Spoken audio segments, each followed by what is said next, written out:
Welcome to another episode of Till the Bottom. Today, we dwell on nationalism. Our guest for the evening is Mohammed Radi, a PhD student dealing with mobile communications at the Dresden University of Technology.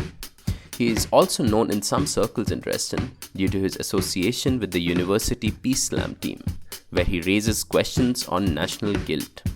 Here, we discuss if there is any utility associated with emotions connected to the concept of nation, such as national guilt and national pride, or does it have a detrimental effect on progress and connectivity between people around the globe? We concur and contradict each other at numerous occasions, leading to some interesting conclusions. So, without wasting any more time, let's start talking.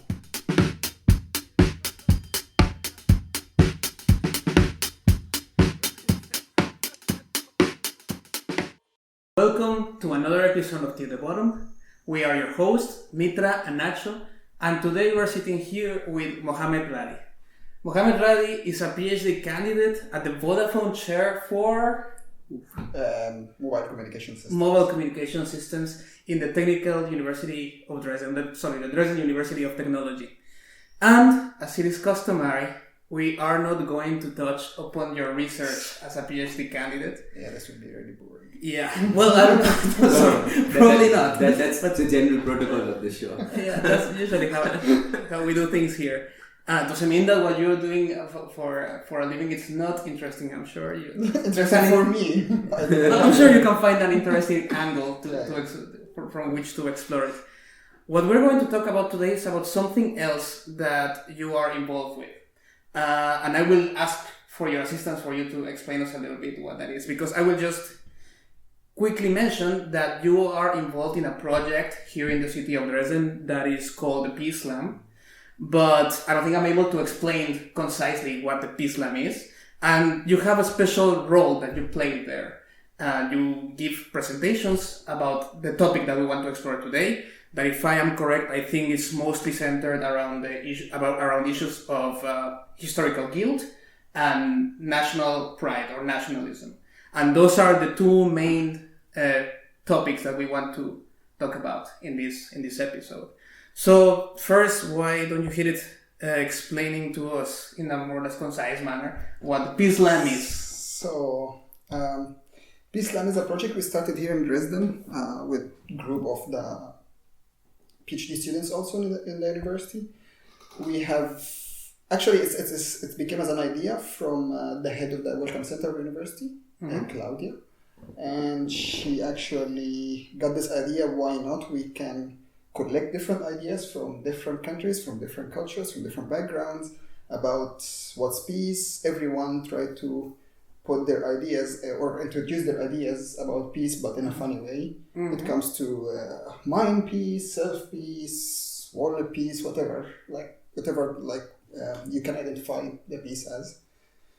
And this actually started, I think, over 2 years ago. No, 2 years ago. Yeah, it's been a while, right? Yes. It's been going on for a while. Yes. I have attended some of the events. You came already. Yeah, and I think it's very interesting what you do.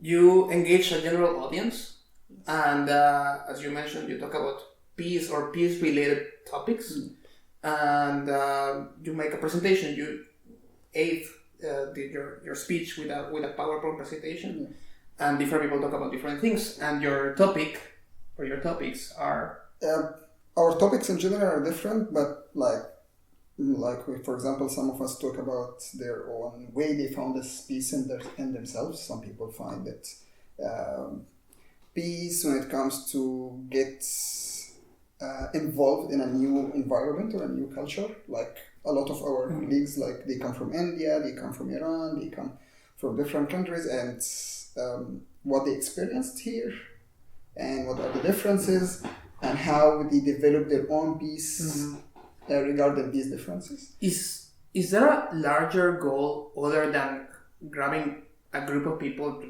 express their ideas about peace? I mean, is there some larger objective? Yes. Why does this exist at all here? Yes, Dresden in general, as you know, and Saxony in general, and Dresden especially, one of the places when they have some problems when it comes to integrating foreigners. Yeah, integrating foreigners, accepting foreigners actually in general.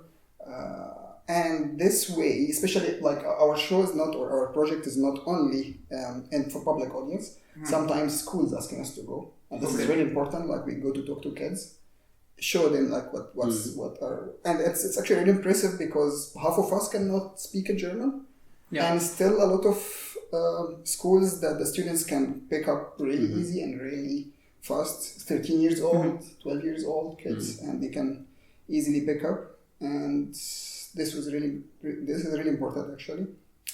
Sometimes we are part of a film festival, summer events, and it's always nice, like people seeing us, especially people who are not get involved a lot with foreigners. So this is really important. So I guess the main point here is to expose the regular crowd in Dresden to people from all over the world. Exactly. And kind of make connections with them that, okay, these guys are also thinking in the same lines with certain issues. Exactly. Yes. Or going to the same set of issues. We are not trying to put ideas in any brain or any person, just like we are trying to show how a person that from a different culture or traveled there, went there, how the people think around, and how this actually would make the people here think, especially people who are not get involved a lot with foreigners, they think a little further.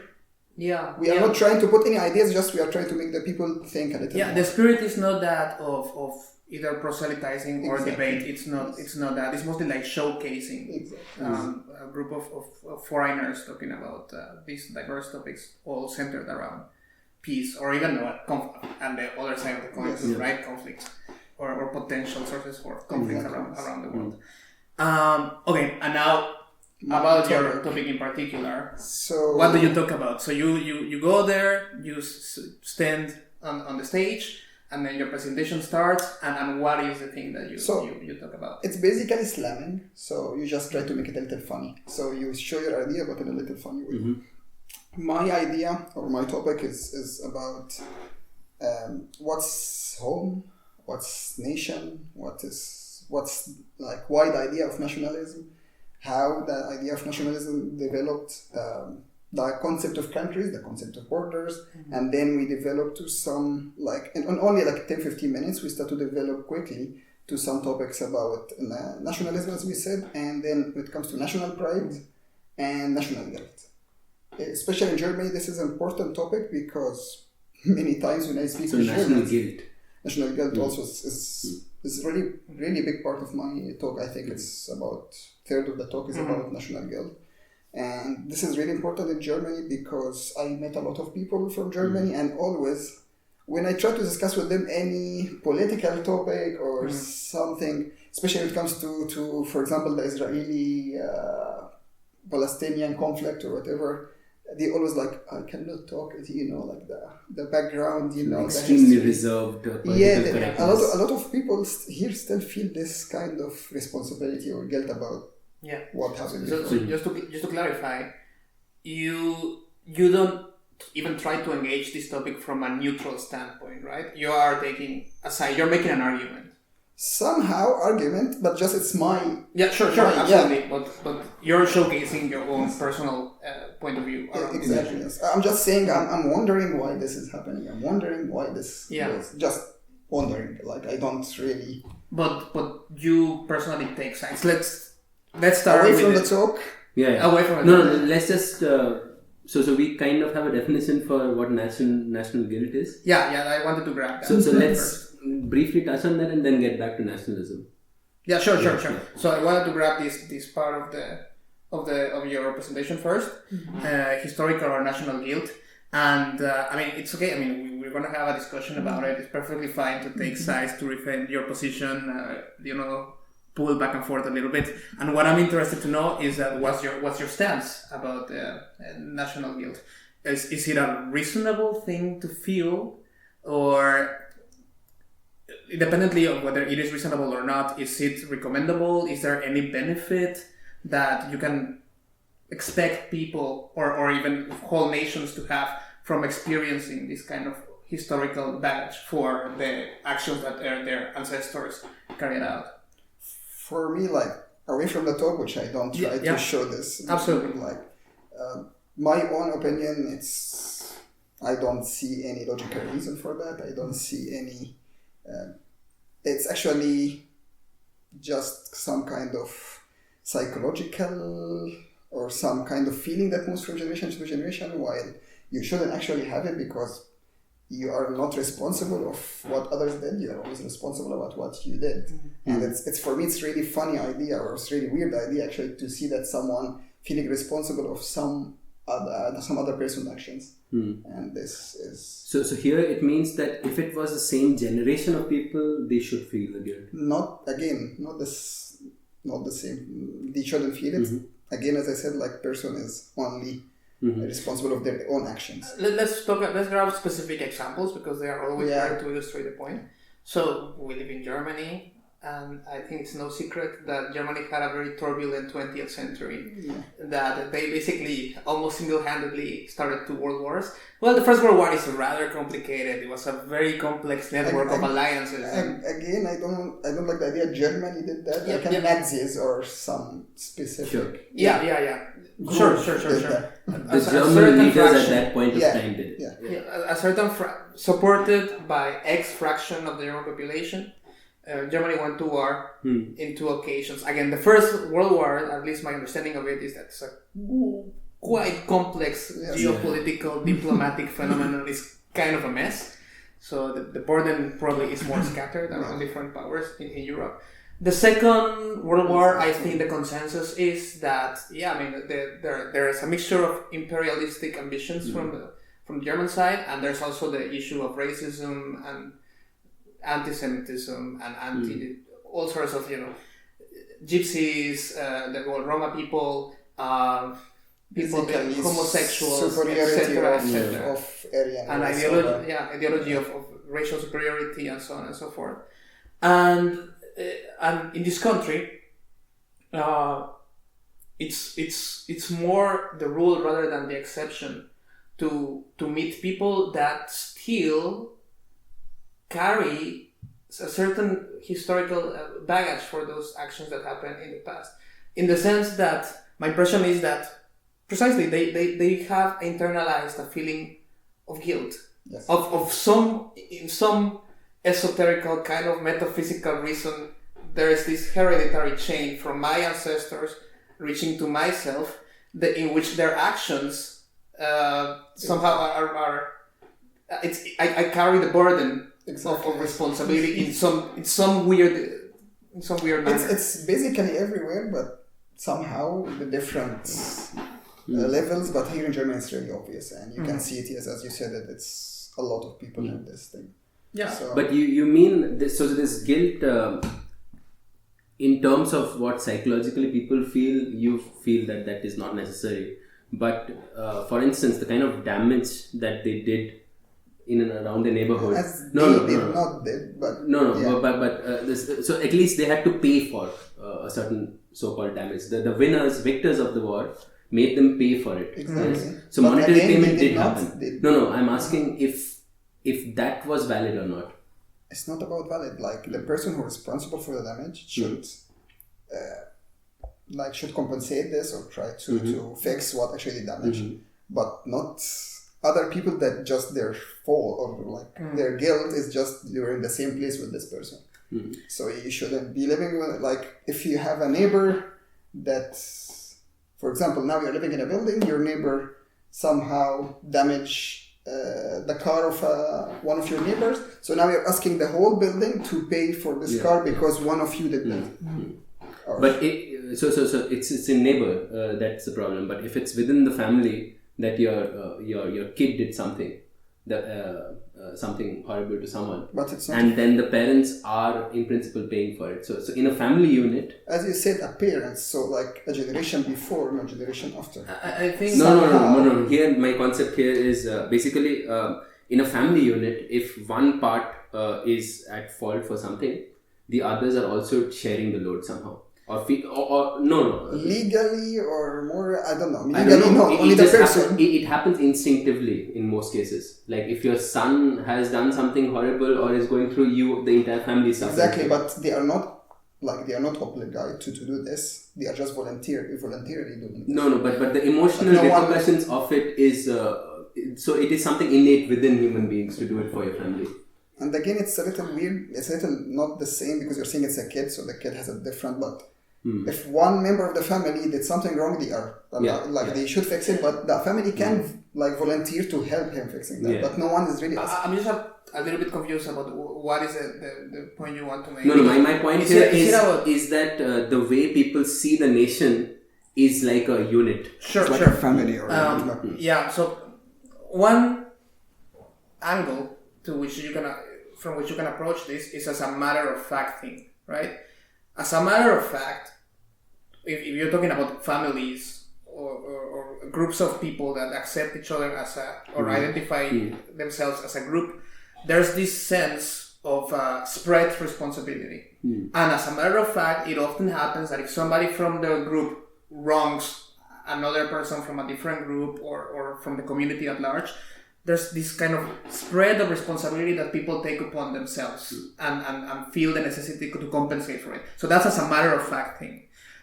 Now, it's a completely different argument. It's a different topic. If you want to argue whether is that beneficial, is that recommended, is it entirely wrong, and why is that? Is there a utilitarian motivation for that? Which I think it's something that probably we need to discuss, because if this is a situation here in Germany because of their past as a nation, specifically focusing on the 20th century and focus more importantly in the Second World War, they are still taught to carry this kind of sense of responsibility.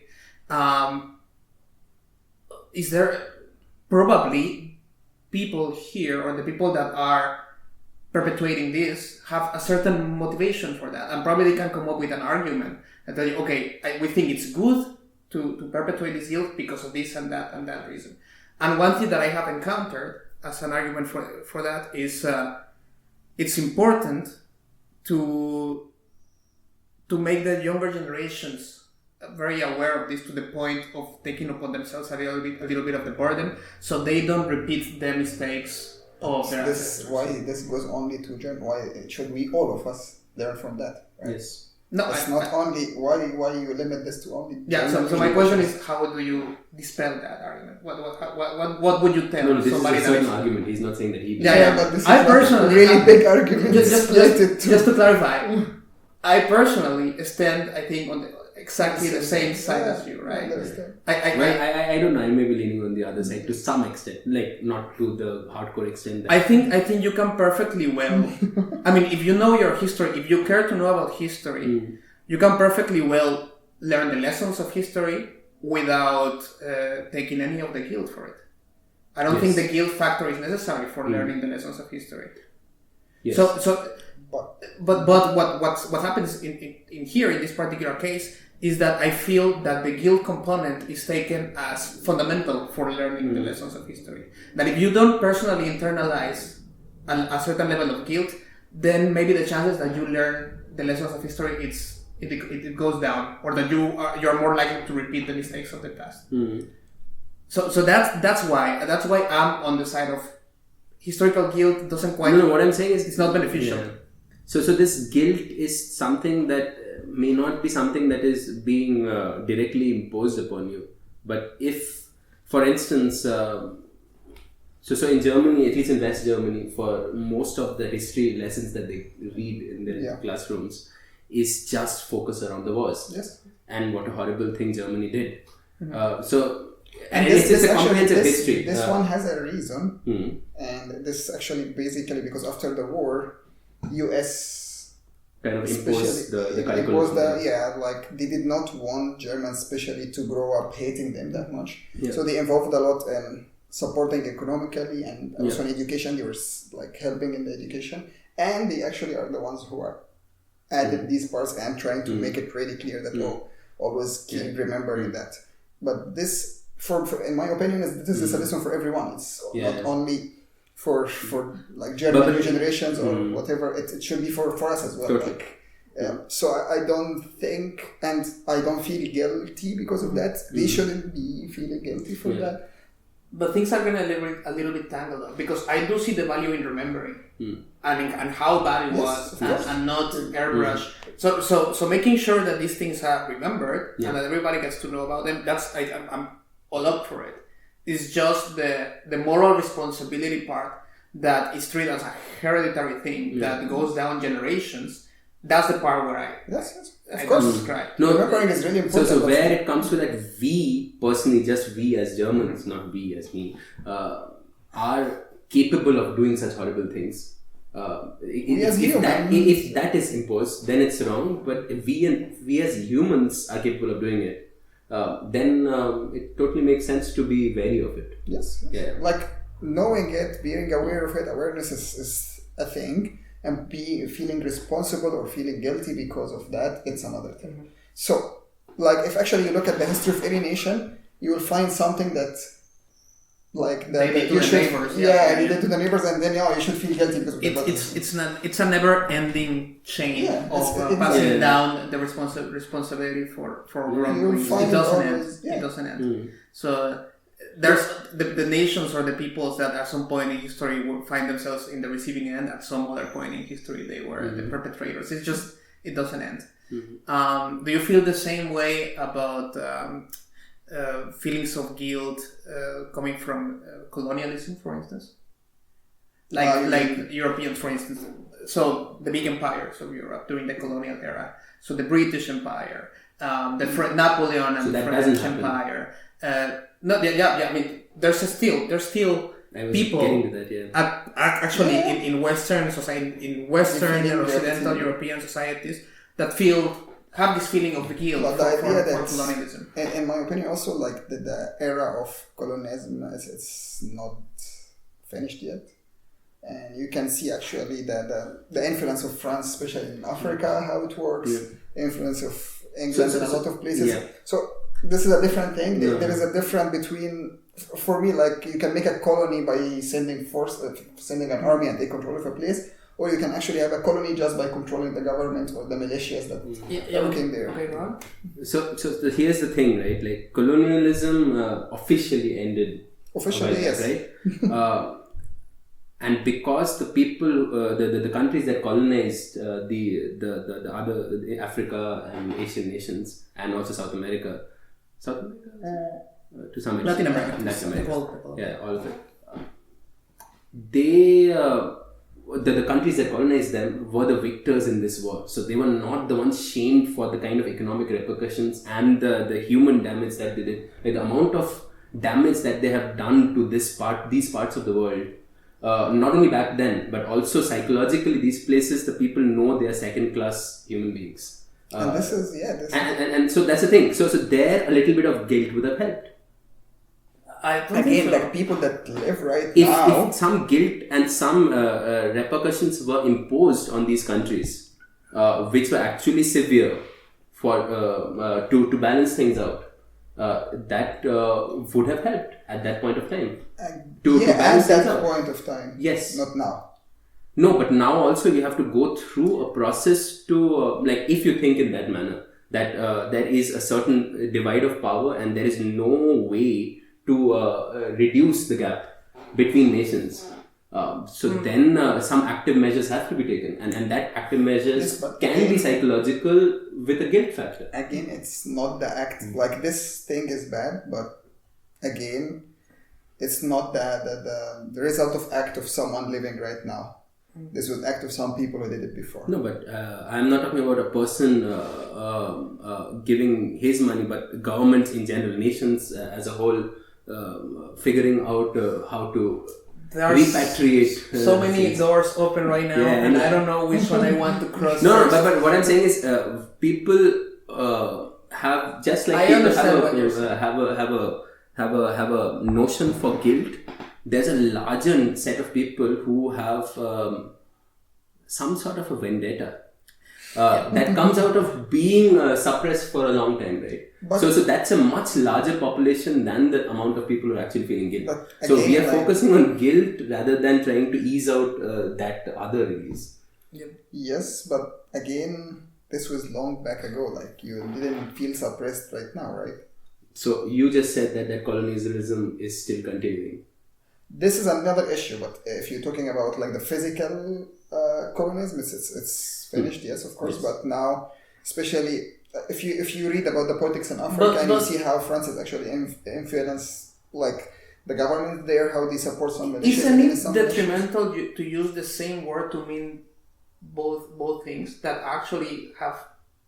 There's a lot of difference between those two things. It's one thing is to occupy a country forcefully to govern it from a central palace, some in another continent, to dictate everything about the laws and the destiny of the people inhabiting this colonized country. That's what we're talking about when we refer to the colonial era, for the most part. Extracting the resources directly and without going to really roundabout ways, without negotiations under the table. None of that. Just now we are in possession of this country and we have all the rights to extract its richness and to submit the people to whatever laws we want to impose. So that's the colonialism that we talk about. And then use that same word, which is actually a political system, to describe influence that powerful countries, and not even countries, powerful entities within countries, like certain kind of corporations that want to get ahead in the business and also influence, and they have lobbies and they have these methods of influence. So my feeling is that using that word to describe both situations get things really confused, and it actually makes a disservice to what colonialism I means. understand, but again, It's too watered down. As you said, the first expression that you tried to explain, it's basically what's happening now again, but without like a direct influence. But it's not really. It is. It's like you can see directly the corruption. Like, okay, a lot of governments, they have still influence, and some governments in Africa, Latin America, whatever, they have control of the governments, and then basically the big projects when it comes to oil, when it comes to resources, is actually gone to some companies or organizations that actually related to these countries. So in a lot of Middle African countries, you can see directly that all the projects go to French companies. And you don't know like why this is happening. Of course, it's because there's a huge corruption. But the zeitgeist has moved. It's This not kind as of bad as- influence happens under the table because it's just simply not accepted anymore. During the colonial era, this could be done in broad daylight. Actually, the colonial powers openly advertised the right, almost like a divine right to these lands. I was watching the other day a documentary on the Sykes-Picot agreement, and Picot was arguing in his conversations with Sykes about how to divide the Middle East. He was referring to the claim of France to Syria as their right. No, as we need to control this land because we are involved in it, and it's our right, as if it is an obvious thing. This kind of talk and this kind of rational and motivations are simply not accepted today because the zeitgeist has moved. We are not in that colonial era anymore. Which is not to say that influences also play a role. I mean, that's also true. So I guess your argument here is more that the economical damage that used to happen is still happening. Maybe not to that same hardcore level, but to a slightly lower level, but still happening. It's still happening. And So that's my point. I And of think in course- a lot of places it's to the same level that was happening with like colonies before. Yeah, but when they were actually colonized, you were imposing things in a much more direct manner. You were also killing people there and doing all kinds of other things which were kind of acceptable. Which when now you have to do it under the table. It's not really If under you the have to. table, it's actually somehow over the table, but you just don't claim a country and okay, this is now, it's part of here, it's part of England, it's part of France. And it doesn't No, happen it's at the very- same scale at all. I have to say, like, from a lot of my friends from different countries, when I hear what's happening there, I get the idea that's almost the same thing. Because, as you said, yes, before maybe there is some kind of wars and fights and they kill some people. But now having a corrupted government that actually most of the resources go to some certain entities, as you said, but so still a lot of people suffering because of hunger, because of food shortage, and they die. So it's just like you're killing them somehow indirectly. But it's still so suppose France had a government there. They could or probably did legislate laws where they were second-class citizens, where they could not have access to the locals, the colonized people. Which so that marginalized them even more. So now you wouldn't say that like France can't send their people and then say that okay, there are certain places only accessible to us, certain means and resources which are only accessible to us and not to the locals. They cannot do it directly. Yeah. It has to be done in a covert manner. Yeah. So his argument is maybe you're diluting the term colonialism.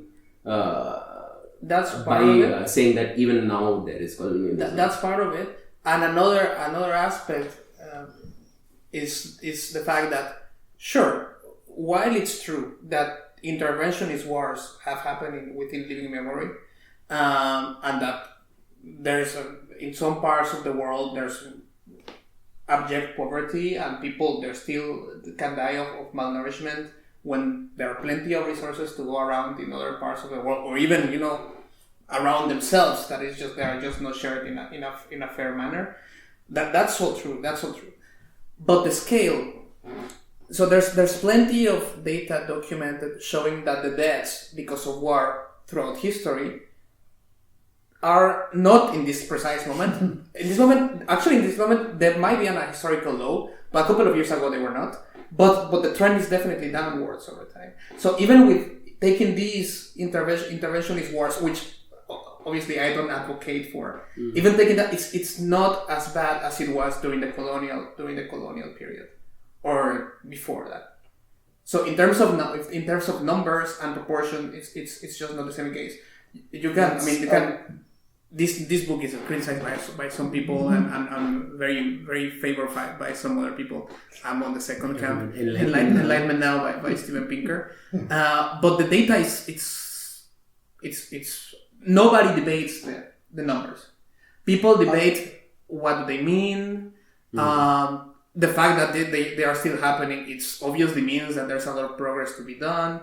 There are, especially the parts about poverty, that what we define as how they call it, not abject poverty. There's a more technical term for where you set a line and people earning less than below that line are in extreme poverty, and people so that's an arbitrary kind of line, etc.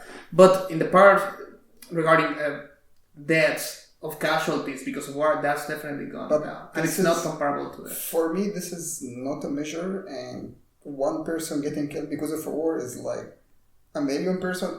Now imagine if you are dead because of a war. Does it matter if you are part of 100,000 or part of 10 million? You are dead. Absolutely. No. So no one is saying that you should stop and just put your legs up like this. It means that of course you don't stop because there is still some more to be done. But that does not mean like you cannot make statements like it's not better than what it used to be. I mean, in which way? Actually, and you cannot say it's better than it used to be. You cannot say it's not better, but also you cannot say it's better. Actually, you can say it's better. It's, again, people are not numbers. Dealing with people as numbers is a really big issue for me. And sure, but then you need to have a way to say it's a better world where, I'm just going to say an arbitrary number, 0.1% of the population has a violent death because of war, than one in which 10% of the population die because of war. I mean, that you should be able to say that. Yes, but it's still like there's still we want zero. We want zero. Yes. When you reach zero, you can say, okay, now that's better. But if still some people dying, again, being dead among 10 people is the same thing for me dying between 10 million people. It's not because we are lucky that we are not part of this smaller number. It means it's better, right? if I'm now part of the smaller number, it doesn't. From a personal perspective, if it's happening to you and somebody puts on your everything else goes out of the window. If I'm in Syria when the bombs start falling and you bring me Steven Pinker's book showing me how the deaths for war have been declining, I said, well, it's good to know, but tell me, how does that help me? I mean, I understand. That's the perspective you're taking. Still, I need to stand my ground. I understand. It is objectively better a world in which a smaller fraction of the population die because of war than a world where a larger fraction of the population die because of war. I don't know. So for me, the meaning that people still dying because of a war is the same thing. It means that we have the same problem. It's not just because the number is less, it means we have less problem. I think we hit the wall. So in a way, you're saying that there shouldn't be national guilt, but human guilt. Exactly. Not guilt. Because in a way, we should be guilty for anything that goes wrong. It should be human awareness. And you should not be like, okay, there is guilt. progress happening. That, okay, we have reduced the number of crimes. Okay, we have reduced the number. Okay, to put it another way, which kind of things should we feel guilty about? About your own actions that affected other person in a bad way or another group of people in another way, yes. But about some other thing happened, you should have awareness, not guilt. So you should be aware that this happened. Take care that this is like even not the bad action or the killing itself. Actually, what led to that? It's also really important to learn from, like how these people went to power. How actually the political system worked almost everywhere and lead some actually mostly wrong people to the power usually. So a lot of stuff we have to get awareness from, but not guilt, because you did not do this yourself. You only feel guilty about this thing that you did. Anything else, you just be aware of. You try to maybe help making it better, but you shouldn't be feeling guilty about it. I just want to say that if a couple of minutes ago we hit a wall where we totally agreed to disagree, in this part I agree. And just to retake something that you said before now, I'm trying to remember exactly how you phrased it, but I don't think I will be able to do that. But I think you were looking at, if I'm correct, utilitarian aspect of guilt in terms of, again, going back to the colonial example. Because of what happened during the colonial era, some countries today, you could make an argument that some countries today are still suffering the consequences for what happened then. So even if the generations have passed, the people that live in the present in these countries are still being the recipients of the privation that started during the colonial period. Is that what you're saying? Yeah. And that maybe this feeling of guilt has an utilitarian purpose on the side of the people living in the countries that used to be the colonial powers, because then there will be kind of motivated to action and to straighten things for the people that were in this on the receiving end during the colonial period. And what I wanted to say to that is that it's just basically a repetition of what Radi just said. That you don't need guilt for that. You need. But we are human beings. Yeah, fairness. We feel emotions and we react to that and make actions. Sure, but a drive for fairness can do the same thing without the moral guilt. So I do believe. So let's not go to what I believe. I think a lot of actions, even with governments, is looking at, one is you can guilt people or shame people into doing it in a certain way. The other way is to give incentives or saying that, okay, you're doing good, but we can do better. So there are two approaches to getting to the same thing. So that's propping up. Exactly. So Steven Pinker's way, or maybe to some extent our way, is saying that, look at us, like we have somehow progressed. We haven't reached where we want to reach, but we have progressed. So let's go along. Come on, you can do it. Let's go a few more miles, and let's really come to a situation where there is absolutely no casualties due to war, something like that. And the other way is to say that, what the fuck, this is still happening. These guys are absolute horrific monsters. Like, what is wrong with the society? So you guilt people into it or shame people into it, and then say that now you have to make a change. So there are two different ways to go about this. And because what you say about awareness leads to either this or that. There are human emotions which are affected by awareness. Yeah, awareness is just having the information. Yes. Just having exactly. And then you respond to it in different ways. Not only having the information, having to analyze this information to know actually to somehow decide your actions not to lead to the same results later. And would you say that historical conscience is perfectly fine, historical guilt of course, off the table? Of course. Historical guilt is always have a lot of backsides. It has a lot of which can be quite true, because with history is very colored sometimes, right? From the perspective of the victor, because you're listening to the history from the perspective of the victor. Nowadays, that's like for instance, Armenia went through their own absolute now we have revisionist historians that look at all the possible angles. And this guilt, I talked to a friend whose wife is from Armenia, and he was saying, somehow if you go there, like his experience when he went there, he's also an Indian. His experience when he went there is some sort of a melancholia that is around in this place. Yes. Like they know so many people died in the past. So many people, so they look at their war movies. They have this sense of pathos, and then like there are people who reflect, when they reflect, they're in a very sad state. And he felt that kind of an ambience in the society. And that is something that they have carried over through their life. And they have certain feasts when they get the memorials of the genocide. Exactly. And they still live in this thing. So it's a collective emotion that have somehow been saturated out of the solution. And as now you said, do you think this is a good thing?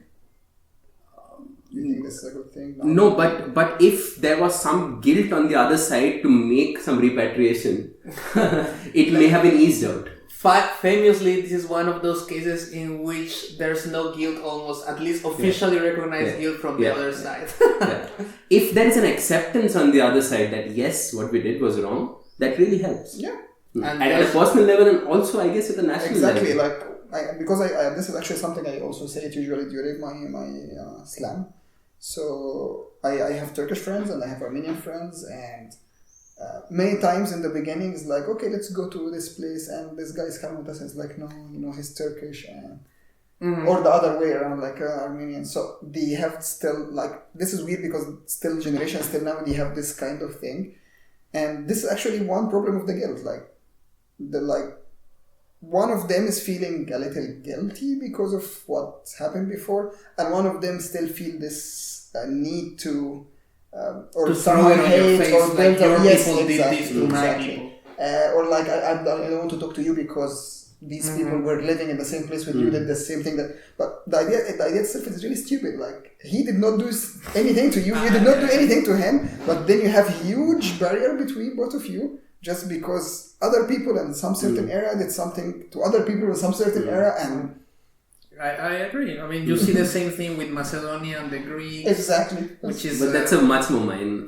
Well, I can't say it's minor than Armenia and. Yeah. What happened? Or Israel or Palestine or India and the Pakistan. Same thing. Because there's actual wars. Yeah, one case you're talking about genocide. In the other case, like an historical dispute for who gets to be the land that gave birth to Alexander the Great. Basically, it's like different issue, which is very ridiculous, given that this happened when, what was this, 300 BC or something. I mean, you're talking about a millennia now, I still feel a certain difference for events that happen within living memory, and it somehow seems more ridiculous to have this spat today, still vibrant about something that happened before Christ. It's like, instead of, like, as you said, Macedonia and Greece or Turkey and Armenia, they can actually collaborate, do some economic cooperation, they can do political cooperation, but no, like, still we keep this shit between us because... I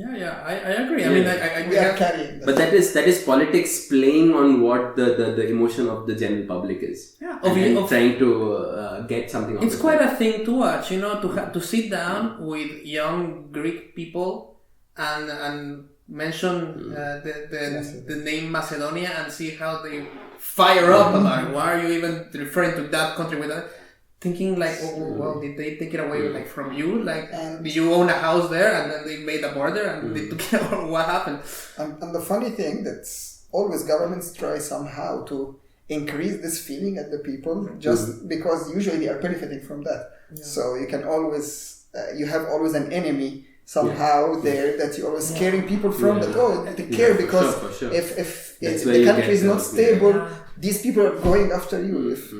And this is also a benefit. Usually, most of governments always have this tendency governments to have are an meant enemy. to be manipulated, especially in this time of... I agree partly, but I actually believe that in many of these cases, these desires come from the people themselves.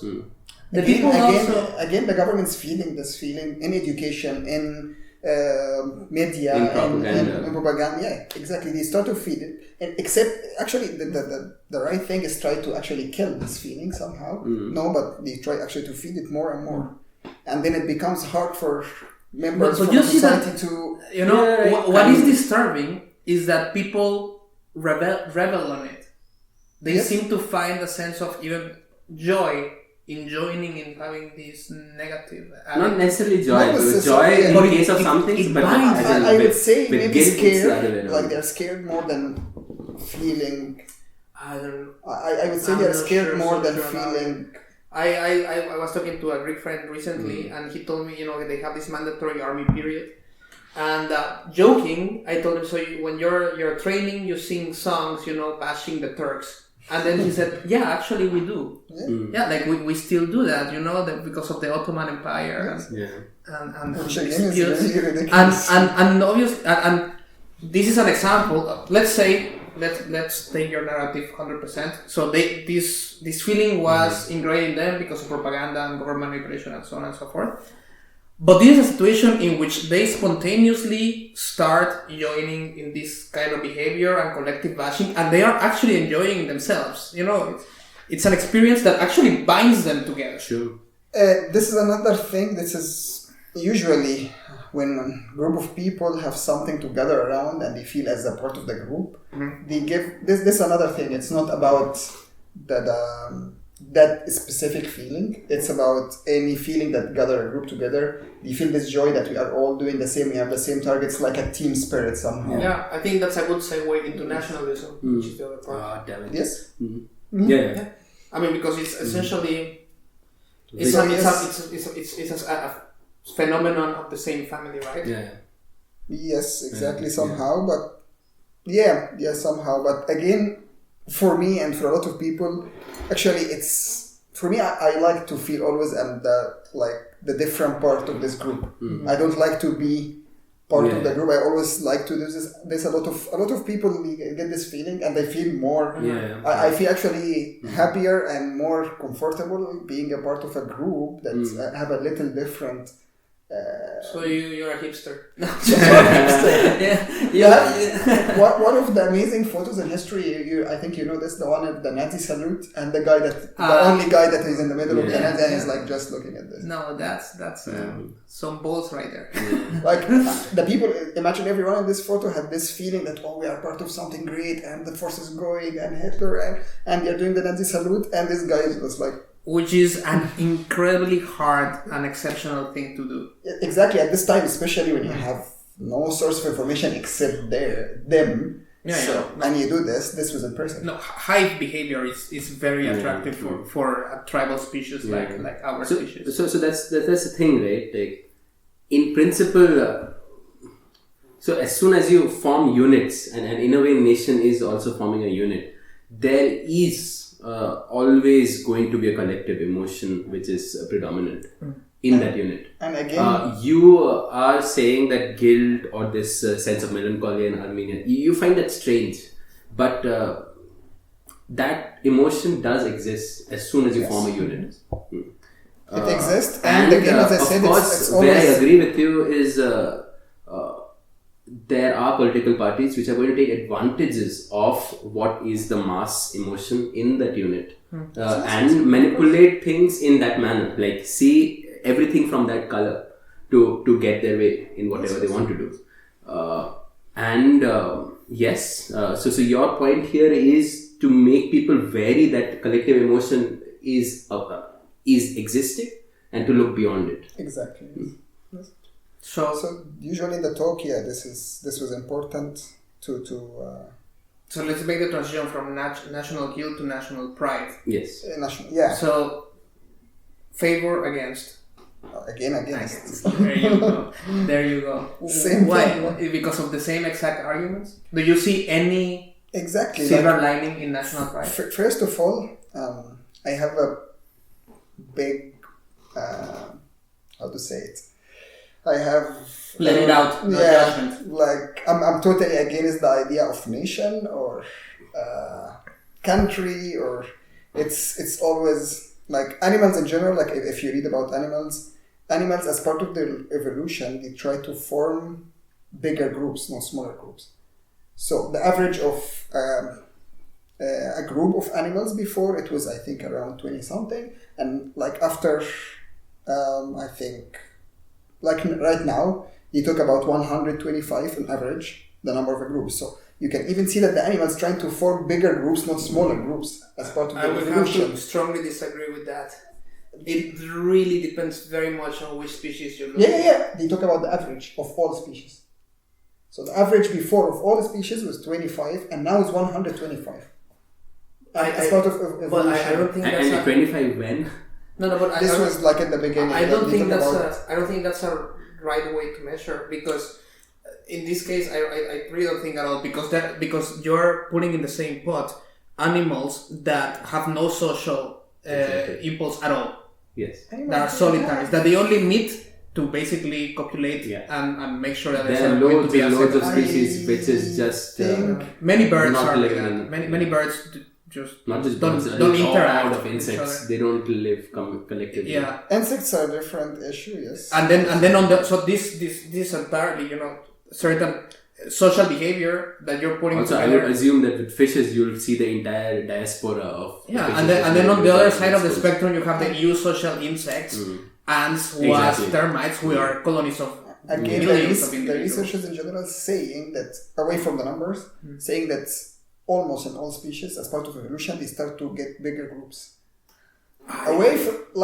I would like to see that because Yes. because And away from that,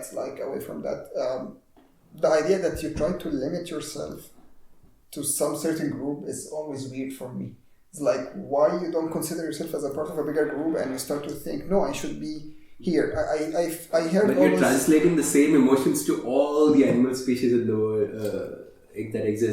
Just something was interesting. I read before that animals now, as part of evolution, they tend to have bigger groups, and this was funny to read. Like, I think there's huge differences between one species and another, and I don't see how you can put. And I think you can. I don't see how these numbers you can bring up the average by looking at if the mass of ants or the mass of rats or the mass of humans increases like 100-folds, that brings up the average. yes, in but general, right? they talk about Yeah, a absolutely. tribe, or this is what No, I'm but saying. when you get an average, you're True. bringing in. Just to put it shortly, I don't see why it's scientifically meaningful to put animals that have Yeah. isolated lives, not social lives, not They have social instinct. social. They have social. They essentially many like Especially mammals in general. mammals are and still among mammals you can find tigers, for instance, which also just meet to copy, or even in the great apes, orangutans are very closely related to us, and other than meeting for baby making, they live very entirely I agree, but they talk in general and some.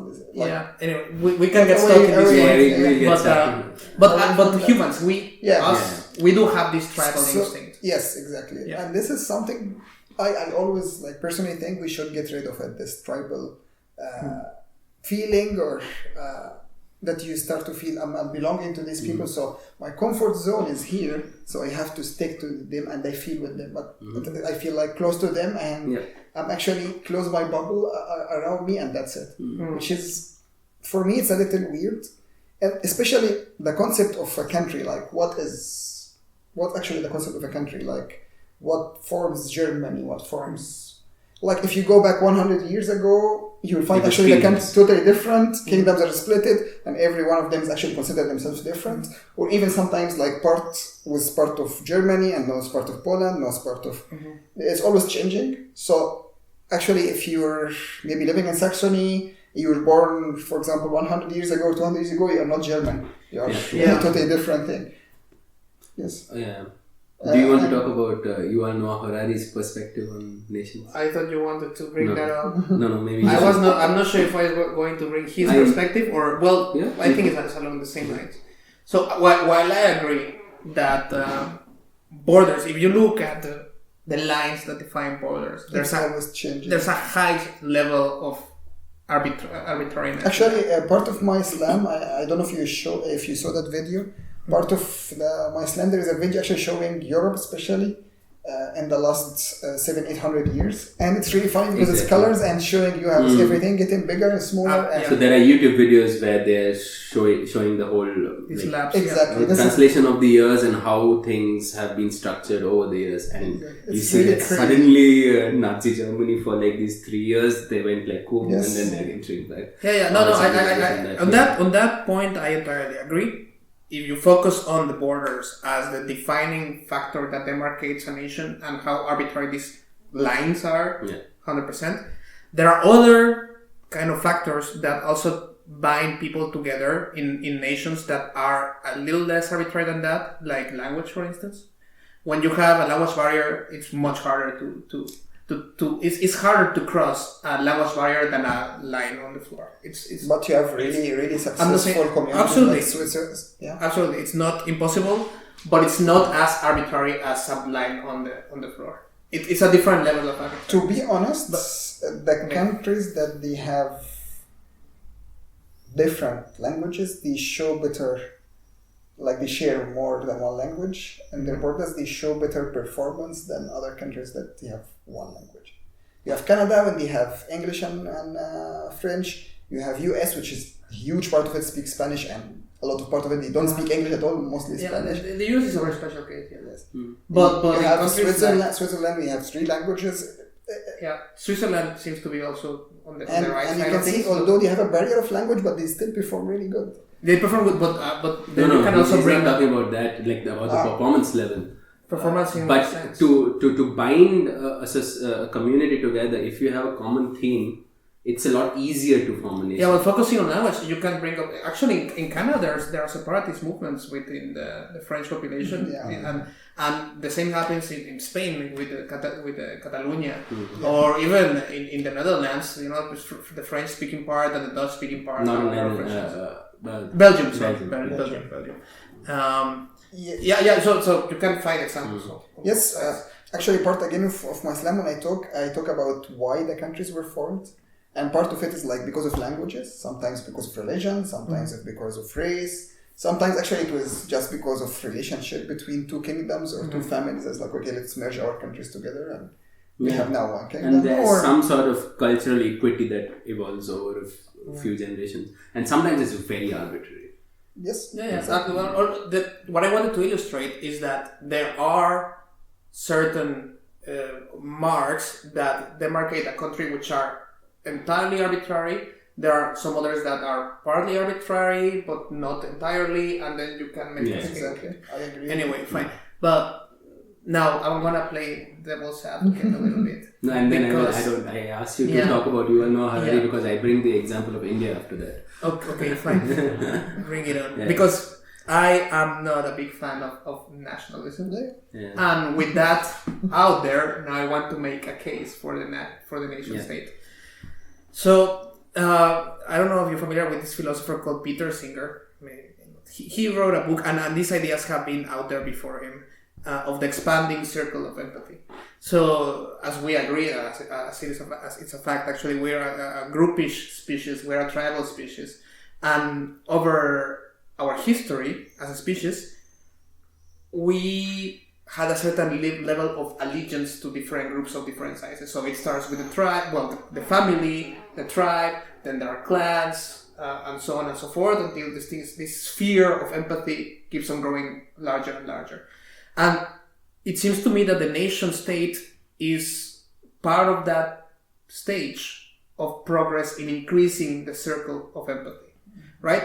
It's hard for humans to cooperate with one another when you have no shared identity with someone else. A lot of people find it hard. I'm not saying that you find it hard. I also don't tend to find it hard. A lot of people don't. But there's a vast number of people, as we can see if you survey the current political landscape and the state of Western democracies. People find it hard, generally speaking, to cooperate with somebody that is not very closely related to them.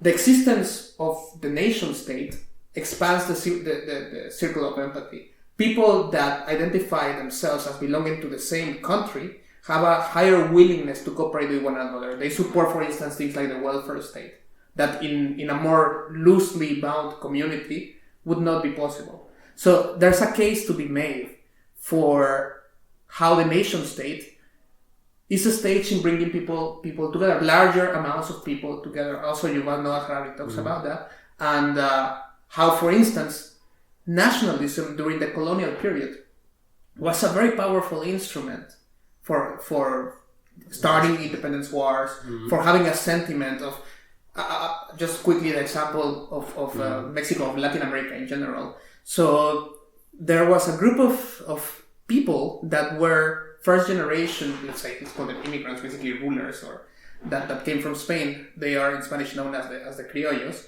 And so they were, let's say, ethnically Spanish people, but they were born in Mexico and in Latin America, and then they were raised there. And it was largely because of the growing feelings of a new national identity from the side of these people, their attachment to these pieces of land that were not part of Spain, but were in Latin America, that they started to come up with these ideas of we are a distinct community, a distinct type of people, and the idea of a proto-nation state that should be independent starts to formulate and gain power and gain traction. And then by promulgating these kind of ideas, you get enough people to raise up in arms and fight the wars for independence. So yes. No. Just reply to that. So you had 2 points. Yeah. First point, when you talk about the growing circle of binding people together. Binding people together, and this is something I agree with, of course. But you had another point after that, before the national identity? No, it was basically that the nation state can be seen as many things. One of them is an instrument to provide a shared identity to a number of people that prompts them to cooperate and be nice to one another. And yes. So the idea about that this is something that we get used to. It's something that we found how the stuff is, like how it's going on. This is the same way. So if I have this person close to me, have the same ideas, same language, maybe same somehow close by, so I consider them have the same identity as me. Or a common enemy. Huh? Or a common enemy. Or a common enemy, yes. Or a common enemy, exactly. But the idea, this is not because we are used to that, and this means this is the right thing. So it's actually, I see it's actually like a little, I see it's a wrong thing, but just because we are used to it, and this is how the stuff is going on, so we're just comfortable because it's running that way and we're following it. There is a really famous novel, it's called The Country of the Blind. I don't know if you read that. no. It's a story of, it's actually happened in Peru. It's like the story, okay, like the novel, and it's fiction, of course, but it was in Peru. And it's about some people who fall down in some valley between mountains, and then they got some kind of infection, so they lost all of them, they lost the vision, so they became all blind. It's Saramago. Yes. Okay. Yeah, I know which one you're talking about. I haven't read it, but I know. Yes. And then one guy, which he can see. Yeah. He's able to see. He was going to some mountain, and by mistake he fall down in the valley, but this after centuries. So the people down there, they got used to that. Okay, we are all blind, so we are all have this kind of, we are now a group, and this guy came and he can see. So he started actually in the beginning, he's like, okay, this is a really cool idea. Now I can see, they cannot see. So I actually can control them easily now. To exploit them. Actually, exactly the opposite what happens, because like in this place, it was not that, when he tried to use his eyes to explain some stuff, they start asking, okay, if you can see, tell us what's happening inside the houses. If you say, how you cannot explain what's happening inside the houses. if you can say that these two things that you have in your face, it's actually a good thing. Yeah. So all of them actually, they start by time to get this kind of like, no, you are different, and they start to, and we are better. They started actually to consider him as a second. And you can see, because they are just used that the normal thing is to be blind. So when you have another person he can see, which actually advantage, they see it as disadvantage and put him as second class citizen in this society. Yeah. And just again, this is because how we are used to do stuff like, okay, we find something common, and which is actually usually it's not a smart thing. It's usually communities that they have diversity, they perform so much better. Most of the strongest countries in the world actually now, or the strongest economies in the world, actually it's immigrants countries. That's actually the country basic, like Australia, Canada, US, mostly like it was basically immigrant countries. Yeah, which have the shared identity of being citizens of the same place. Not really. If you live a while there, you can see there is a Chinese neighborhood, there is Italian, which all four perform really good together, and they perform good because they are diverse. Absolutely. I don't know if it's because they are. It's because I agree, and even Trudeau, like that, which usually I don't like politicians in general, but this guy, at least in his show, tried to make good points. Trudeau, the Prime Minister of Canada. And he was saying many times, like, I have to announce, like, many times, we are strong. Many times we are strong, not despite we are diverse, we are strong because we are diverse. And he said this many times. Yeah, but this is just saying, I mean, I'm not, one thing is just to say there's another, like, to substantiate it differently. I don't, just quickly, because somebody can come up to you with, like, this large study, Robert E. Putnam, E Pluribus Unum, which is precisely studying the repercussions of diversity in terms of trust within communities. And there's a correlation between lower levels of trust with neighbors and even people that are close to you, relatively speaking, the more diverse a neighborhood is. It tends to go down with time. So there's a certain period of, let's say, integration and of acquiring shared identity, so that you start caring. But this factor of having a certain common identity, seems to be important. Now, I'm on your side when you say that we need to get past that. Yeah. Right? So even I am. Yeah. So again, it's one thing is to describe things as they are. Another is to describe them as we would want them to be and where we should. Exactly. Yeah. So this is precisely what Nacho was trying to say. In principle, these blind guys that have created their own colony, they have gone past their cultural differences to come together with something that has united them, right? Okay. Yes. Now one guy comes in your narrative who is able to see, and there are a few more who come over a period of time. And over time, after a certain threshold, they see that there's more value in trying to expand your community. So that progress can happen. So what happened actually is the opposite. They expelled him. No. In this case, it's just the one person coming in, right? But that you're creating a closet community where there is nothing else that is coming from the outside. But anyways, let's. So the whole point here is that one way to look at it is glass half empty, and the other way to look at it is glass half full. So even Yuval Noah Harari and I guess Peter Singer. The point they are trying to make is, in general, human beings, the way we have evolved, we cannot make personal relationships with people beyond a certain number. There's even a it's called a Dunbar number. Yeah. Robin Dunbar, the anthropologist. Let me go on with it. Let me go on with it. So you need.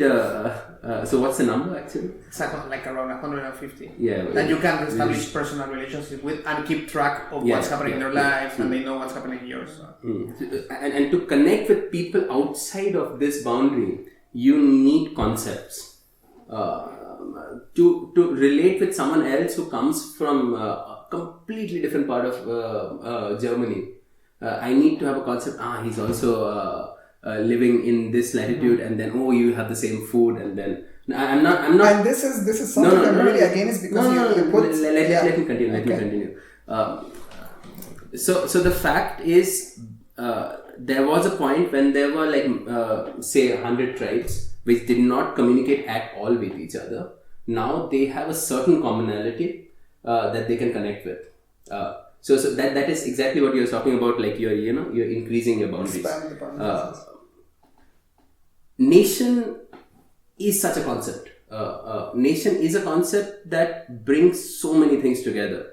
And let me give you the example of India, where we have languages which come from different roots. So I've lived most of my life in India in places where I cannot even read their language. Yeah, you have the Dravidian language. Exactly. No, but even then, even if they are within Dravidian languages, I cannot read the other languages. Sure. Let alone talk about their festivals and their cultures and their identities and hierarchies and everything. The only thing that keeps us together in this chaos is the fact that we are one nation. And it is an experiment at a smaller level, and what I would envision in the future to happen at a global level, where people from completely different cultures, and I have to tell you, if you go to the north of India and the south of India, the cultures are more different from the Sweden, if you compare Sweden and Italy. So it's just that somehow here in this case it was a common enemy which brought us together. And a lot of people argue that because of the Himalayas, we are kind of a unit that geographically got. So there is certain shared commonalities, but most of the things are arbitrarily different. But we have been brought together by a certain notion of or a concept of India.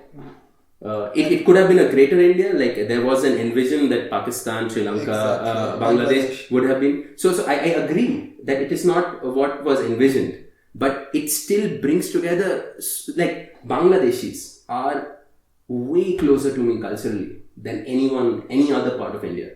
But the fact is that I am part of India, and when the Indian World Cup is going on at the moment, and I am supporting India, like 1.3 billion Indians.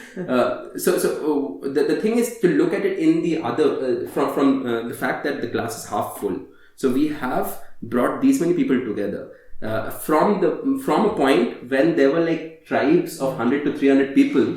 We have gone to 1.3 billion people. So we are just one step below with respect to go there. So there is a unifying factor, and that's the same thing religion does. Like the Muslim, some people refer to as a Muslim Brotherhood. It is bringing together a large chunk of people together. The Latin Americans in South America, they have something common. There's a sense of commonality out there. Again for me, this common thing, you shouldn't look as the thing that makes us together. Yeah. It's not because this person has a common thing with me, it means that, okay, we have to form together. It's not like this. It's not because there is a person totally different from you, it means that you should feel like you should deal with him differently from a person who is closer to you. This is a concept for me, and I understand your idea, but for me it's the nation. One more question with this then. So you think all this is socially constructed and not a genetic preconditioning of the way we are like, we don't have an instinct for finding commonalities. It's something. So that's what I feel, that there is an innate genetic component in us. I think it's social, because I saw before a really funny video about kids in kindergarten. And there is like Chinese kid or like Asian kid and black kid and European, and then you ask them, what do you think the difference between you and him? And what do you think the children say? Oh, he's better in math, or he's like he likes pasta. I hate pasta.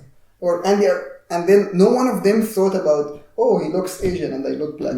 But then, like during living in the society, and you start to get these ideas in your brain, you start to get, oh, now it's common thing that we are all here black, or this is but you're still can be argued. Yeah, I see what you're saying, but there's also developmental biology where certain traits get kicked in naturally at certain age periods. Yes. For instance, fear of snakes.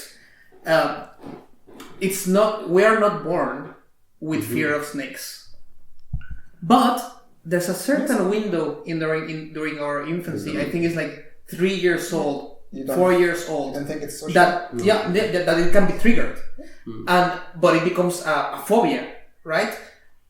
And this has evolutionary roots, because you cannot get a phobia towards guns in the same way, or towards cars, which kill many more people in the world. Snakes have existed through our evolution. The snakes have been our neighbors throughout history, and that's why it's good to codify this kind of phobia triggered during a certain age period, because it's useful for survival. Yeah, the fact that you can define a certain window during infancy after which exposure to snakes or having a traumatic, even it happens even with videos that can trigger the phobia.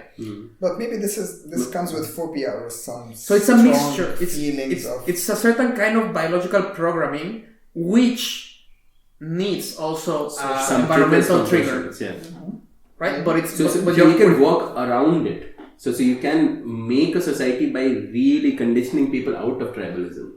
Familiarity is the kind of the familiarity therapy, exposure therapy. But it's a strong element that has to exist, because for major chunks of our evolution we have lived as tribes, and the tribe's safety means your safety. So you're fighting for your tribe all the time. So that is something that has been codified somehow within us. We're a social species. Yes. So this aspect is so you can argue that, and I do think there's a strong social conditioning aspect of it, but there is a huge impulse-based genetic argument to it also. Towards groupism. That is a battle to fight, and that is a battle to fight because we know it exists. This impulse, and we have to somehow figure out a way of going around it. You have to rationalize it out. And somehow things like a common enemy, in the case of India, for instance, kind of rationalize it with respect to we still have. It's not a perfect thing. It's a mess that we have in India, but the concept of that we are together in that mess exists. Yes, but. Again, and that you can increase the barrier. I see this mainly social also. Like, I'll tell you something. In Egypt, because I think people used all the time to maybe see foreigners or whatever. So when they see that you are a foreigner, you are different, they actually try to approach you, to talk to you, because it's actually more interesting to... Only for that? Yeah. I'm so interesting. I'm not sure about that. No, usually people would like to talk to you because you are different. Like, even don't... Like, when I go... No money involved. Huh? No money involved. No. No, sometimes not. Money is a different issue. No. But I mean, like, people usually try to know you, like, they would like to actually get talking to you, know you, because you have different stories, you have different ideas, maybe you have, and people actually would approach you more than the person who's Egyptian like them, because they would like actually to know something new. Because okay, I know already your ideas, I know what you want to do, I want you to say, but this is a different person, so let's actually listen to this person. And that's why, first, for your point, when you're saying that maybe nationalism is one of the things that unite the people to go for independence or to resist. So here's just small clarification. We think that it was a stepping stone to something beyond. Like, we hope for it to be. We hoped, or at least what I think. I guess Nasha also thinks that way. That it was a stepping stone to something further. Where we are again, for so me, we are not defending nationalism. We are saying that it had a utility at some point. Yes, this can be happen without having the concept of nation or countries, because the idea when you do a country, you just, as you said, you can expand always, but then when you have the country, you just put a border for your this circle, and okay, this is now the border of this circle, and I defined it. Yep. And actually, giving a border for this circle is not a good thing. You should actually let it without borders. In my opinion, and when you said about the resistance thing, I think it's more about how the invader or the person who took control of the country from another country or whatever, or from another area, from another whatever. It's about how this group actually dealing with the people who are living in this place. So they are just fighting oppression. Exactly. You don't like in Egypt was controlled by Alexander the Greatest, and people were totally agree with this. They get with Turkish, and they were okay. They were with a lot of with Kurdish for a while, like they called Mamalik there. Or the ones who resisted were suppressed. But we just don't know because history hasn't documented. That's part of the mix. But traditionally, what happened is that the movements for independence never start with the most oppressed people. Actually, it starts with the people that are in some way closer to power, but they feel they are mistreated anyway. Okay. Right. So that's again because they feel mistreated. It's not because But that's what's curious, right? These revolutionary movements never start from the, let's say, the proletariat. They start from the middle class. They start from somebody that usually has time to come up. He looks at the situation, comes up with a certain the Russian ideology. Revolution from the farmers? No, I mean the farmers obviously. But enabled by the yes, but the people that wrote the theory, the revolutionary theory. I mean, they were not farmers. They were intellectuals. But the mass which was being suppressed. But they joined later. These ideas have to be proselytized and put in front of them so that then they join and the movement becomes like a mass movement. But it never comes. Sure. The roots are never on the most. In the most. I agree with that. Basically. Oh boy, I don't know. I think we could just go on and on, but I was starting to speak in Spanish. You think it's time to? I don't know. Yeah, I would say. Well, how do you feel? Up to you. Because there are so many things, like this. We did not even take a break. Erasing the borders and all of that. I like the utopian vision of it. It's going to be very skeptical about it on the ground. Again, it's because that's what we are used to. So always we think that something that this is how the stuff is going and this is the system we're used to. So if we change this, it mostly will not work. And this is usually everything. It's not only in this topic. Yeah. I just don't think conditioning has that infinite power that probably you think it has. I don't know. Maybe it does play a role, of course. It does, and so that's my only hope to override like tribal instincts within us, like which can lead to tribal instincts can lead to a lot of violence. Like fighting for when I say tribe, I mean your nation or your clan or your group, whatever your group. You are ready to do whatever it takes for it, and it can happen with football also. You may have a broken leg, but on the Champions League final, you are just giving everything. So that energy, Cristiano Ronaldo to take you out of So that element, there is a genetic component, that genetic switch that can completely lead to a lot of violence. So my hope for the future is really that these extreme tribal instincts can be somehow subdued by conditioning. Yes, hopefully. That also sounds very dystopian to me, but okay. Yeah. But this is actually what's happening now. Like you can see a lot of communities accepting now, like people from different cultures, people from different races, and this kind of mix is always the thing. That's why I always love when I see a couple of Asian guy and European or the opposite, and I really love this. They tend to have attractive babies too. Yes. Okay, that sounds so bad. Now I will cut that part. I mean, you're right. Yeah. You can get your prejudices out here. Oh boy. Not only this, even I read a lot that people, like children come from mixed races, usually have better immunity against different. It's because they get the best from each usually. But that most completely uncorrelated diseases can also crop up. It's a little bit of it's a way of saying what you want to see. So if you have a narrative that diversity is good, you will try to fit everything to that. What I'm saying is, irrespective of whether you see that a country with more diversity is leading to something or not, we would, at least the three of us sitting here, are all looking for some sort of a global structure to it, where we are looking at the issues that are real, are being addressed by everyone around. And we don't need to find random narratives to really fit in to see this is also what is happening. Yeah, just come up naturally in many cases. Anyway, some final message you wanna drop? No, not a message. Like there are different messages. Opinion, whatever it is. Opinion. Yeah, just like as I always say in the Islam at the end, you are only responsible of your actions. You are not responsible action of a group of people who are living with you or living far from you or lived before you in the same place or will live you after you in the same place. Only try to always make your actions that suits your principles, makes you comfortable and that's it. You are not responsible of anything else. Okay, with that, I would say largely hopeful final message. Yeah. I think we close this episode. It was good. Yes. I enjoyed it. Really nice. Nice to have you. Nice to have you. It was nice. Thank you guys. Okay. Yeah. Say bye to the audience now. Bye. Cheers.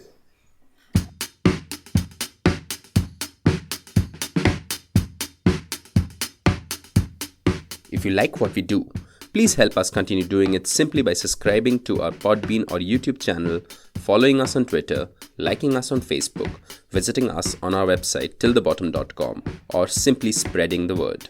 Find the links in the description below. The music you hear in the background is a track called Face to Face, performed by Daphne. Thank you for listening, and until next time, cheers.